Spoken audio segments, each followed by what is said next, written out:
The Garden of Earthly Delights by Hieronymus Bosch is a triptych that depicts humanity's descent into sin.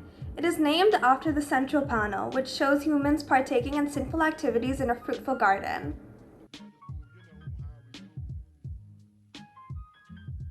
There are many mysteries behind the triptych. Who is Hieronymus Bosch? Who commissioned this piece? When was this piece made? Surprisingly, none of these questions have a definite answer. There's no record of who Hieronymus Bosch was. He never kept any known diaries or dated any of his paintings. Historians think that he came from a family of artists that was very well known and popular at the time. Since Bosch didn't date any of his paintings, historians had to work extra hard to determine when exactly he lived. After they examined the type of wood, the paint, and the symbolism he used, they deciphered that he had to have come from the Renaissance time. Symbolism on the painting is very odd, however. Bosch displays paradise, earth, and hell in an almost futuristic way. The buildings had odd shapes, and the people were seen doing very peculiar things for their time. Many people believe this was so because Bosch was an occultist, but there's a lot of evidence that disproves this theory, since Bosch is a very religious man and belonged to a Christian society. An widely believed theory is that the Garden of Earthly Delights was commissioned by a rich socialite as a form of entertainment, like TV. The first panel of the triptych shows God introducing Adam to Eve in the foreground.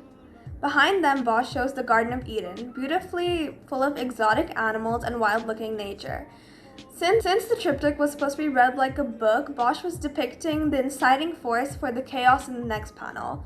God's ambition of making humanity was a divine mistake since it created sin and hell. Right, that's an elephant. The Garden of Eden has a lot of exotic animals. It even has a unicorn. Since Bosch lived in Europe, he probably saw these exotic animals in a circus or show.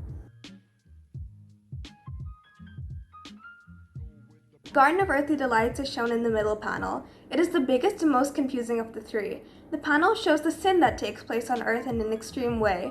People are seen nude and animals are seen going wild. Some of the sins that people are seen doing in the Garden of Earthly Delights are lust, pride, gluttony, and sloth. Bosch is trying to show us that this chaotic world that we live in is just a byproduct of human creation. All over the garden, people are seen with fruit and berries, so much so that in the 17th century, it was called the strawberry painting. Some people think that each fruit has a deadly sin associated with it. Others think that the fruit might be a metaphor for temptation, but other people also think that the berries are hallucinatory drugs, so...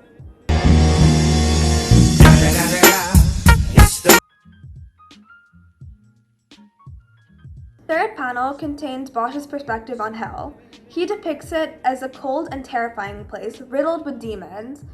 People are seen cowering, hiding, and dead all over hell. The landscape is dark and demons seem to be odd meshes of animal and people.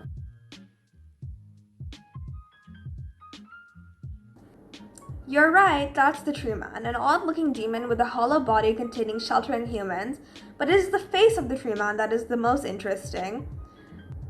Some say that is Bosch himself, but since there is no one who truly knows what he looks like, since there is no record of him, it is just a widely believed theory.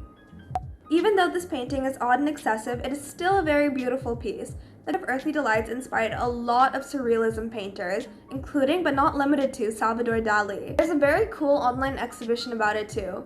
It brings a lot of insight into the painting, and you can even zoom in on all the details. In conclusion, I don't think Bosch was trying to scare us by showing us how bad the world could be in this painting.